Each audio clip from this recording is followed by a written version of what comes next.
नमस्कार, news cuisine में आपका स्वागत है। आज हमारे साथ में बीएसपी के केंद्रीय स्टेट प्रभारी हैं सुरेश आर्य जी।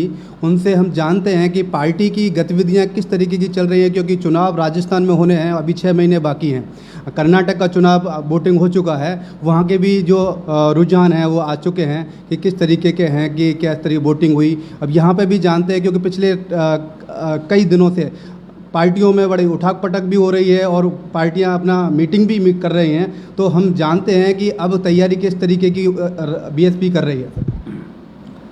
इस वक्त हम लोग सब जो प्रदेश प्रभारी, प्रदेश अध्यक्ष और पूरी टीम हमारी, हम लोग संगठन के काम को मजबूत करने पर लगे हैं। और गांव चलो अभियान के तहत हमारी पूरी टीम गांव-गांव जाकर संगठन बनाने का काम कर रहे हैं। हम बूथ बनाने का काम कर रहे हैं और उसके ज़रिए हम पूरे संगठन के ज़रिए हम हर प्रदेश में, हर ज़िलों में मीटिंग कर रहे हैं। सर, जिस तरीके के पहले जो चुनाव हुए 2018 में, उस टाइम पे आप प्रभारी थे और उसके बाद में 6 एमएलए जीत के आए बीएसपी के, परंतु बाद में वो कांग्रेस में मर्ज हो गए, पार्टी चेंज के लिए उन्होंने। जब बीएसपी का कार्यकर्ता, बीएसपी का जो वोटर है, वो पार्टी को देख के वोट देता है और जब वो चले जाते हैं तो उनके साथ धोखा होता है। तो आने वाले समय में जो वोटर है वो क्यों बीएसपी को वोट दे?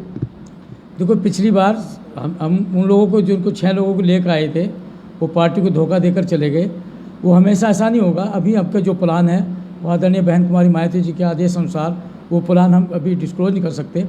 जो भी हमारे विधायक आएंगे उनको एकदम बनने के बाद तुरंत आदरणीय बहन कुमारी मायावती से मिलाया जाएगा और वो तुरंत डिसीजन ऐसा लेंगे कि आपका आशा है कि हमारा कोई विधायक बाहर नहीं जाएगा। सर, आपने कहा कि ऐसा इस बार नहीं होगा। इससे पहले भी कांग्रेस के जो कार्यकाल, पिछले कार्यकाल जो रहा, उस समय पे गहलोत सरकार थी, उस समय में भी 6 हमारे बीएसपी के जो एमएलए थे वो भी पहले भी जा चुके हैं। तो ये बार बार इस तरीके से होता है, कहाँ किस स्तर पे कहाँ कमियाँ हो रही है? केंद्रीय स्तर पे कमी हो रही है या स्टेट कोऑर्डिनेशन नहीं हो पा रहा है जो ये चले जाते हैं उस तरीके से? क्योंकि बहुत मेहनत करके बड़ी मुश्किल से जीत के यहाँ आते हैं और 6 जिताना बहुत बड़ी वाली बात है, क्योंकि अगर वो 6 अगर ना जाते तो शायद कांग्रेस सरकार भी गिर जाती, सरकार नहीं बनती। अब के हम पूरा प्रदेश पे एक बड़े लेवल के अनुसार काम कर रहे हैं।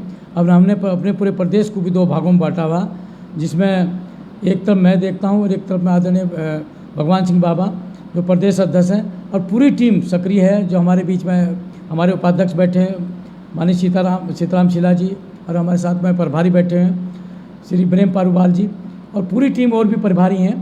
अब के बिल्कुल हम कम से कम हम 30 विधायक लाने का काम करेंगे, क्योंकि हमेशा जो हमारे पास 6 से कम विधायक आए तो हमेशा कमज़ोर लोगों पर सबकी नज़र रहती है। और अब 30 विधायक कम से कम लाने का काम करेंगे, और 30 विधायक लाने के बाद कम से कम या तो हम समर्थन खुद लेंगे, या अगर समर्थन भी देंगे तो उसमें हम अपना भागीदारी रखेंगे।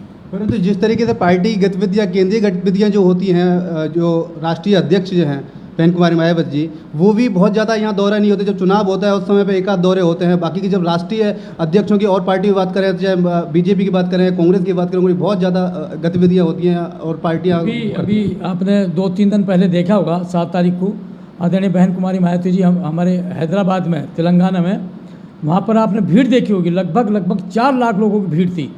तो उससे पहले बेंगलोर में गई। तो अभी आने वाले समय में 1-2 महीने के अंदर ही हो सकता है आदरणीय बहन कुमारी मायावती जी बहुत बड़ा प्रोग्राम करेंगी, और धीरे धीरे यहाँ प्रोग्राम बढ़ते चले जाएंगे। हर देश में, हर देश के हर कोने में, प्रदेश में आदरणीय बहन कुमारी मायावती जी अपना दौरा करती रहती है। तो अकेली होने के नाते हर जगह नंबर आता है, और आने वाले समय में यहाँ भी बहुत बड़ा दौरा होगा। जिस तरीके से सर ने कहा कि बहन कुमारी मायावती जी ने जो सभा की वो तेलंगाना में जो की, परंतु भीड़ तो जुटती है, कई बार वो वोटिंग में कन्वर्ट नहीं हो पाती है, जिससे कि एमएलए जीत पाएँ या एमपी जीत पाएँ। देखो, राजनीतिक समीकरण कुछ भी हो सकती हैं, पर हमारी वोट बैंक आदरणीय बहन कुमारी मायावती जी के अनुसार चलता है, और घटा गया नहीं और बढ़ता जा रहा। ये राजनीतिक समीकरण हमेशा बदलती रहती है, वो कभी दूसरी पार्टियों के पक्ष में भी नहीं रही, तो पिछली बार हमारे पक्ष में नहीं रही। आने वाला समय हम बताना चाहते हैं कि जो नगर निगम का भी, नगर परिषद का उत्तर प्रदेश के आ रहा है, तो इसमें बेहतर रिजल्ट आएगा हमारे पास।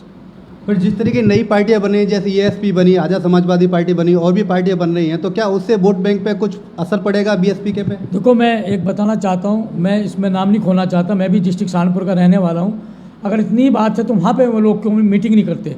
क्योंकि यहाँ पर उन्हें सॉफ्ट कॉर्नर दिखता है। मैं इतना जानना चाहता हूँ कि जब वोटिंग का टाइम आता है, वोटिंग के टाइम सभी हमारे मतदाता आदरणीय बहन कुमारी मायावती जी और बाबा साहब डॉक्टर भीमराव अम्बेडकर साहब और मान्यवर श्री काशीराम साहब की नज़र करके अपनी सारी वोट बहुजन समाज पार्टी को देने का काम करते हैं। सर ने जिस तरीके से कहा कि जो वोट जो है डॉक्टर अंबेडकर जी और काशीराम जी के उनके आदर्शों पर चल के उनको वोटिंग करती हैं और उन्हीं के आधार पर ये पार्टी मजबूत की जाएगी। और अभी जो अभियान चलाया जा रहा है वो गांव चलो अभियान का जो सर ने कहा, इस तरीके से पार्टी को मजबूत करने की बात की जा रही है। केंद्रीय स्तर पर भी मजबूती की बात की और स्टेट स्तर पर भी मजबूती की बात की। आने वाले समय में जो कोऑर्डिनेटर साहब ने जो बताया है कि इस तरीके का जो पहले जो चले गए थे एमएलए छोड़ के, अब आने वाले समय में इस तरीके की चीज़ें नहीं होंगी और पार्टी को मजबूत किया जाएगा। देखते रहिए न्यूज़ क्यूज इंडिया से अजीत सिंह।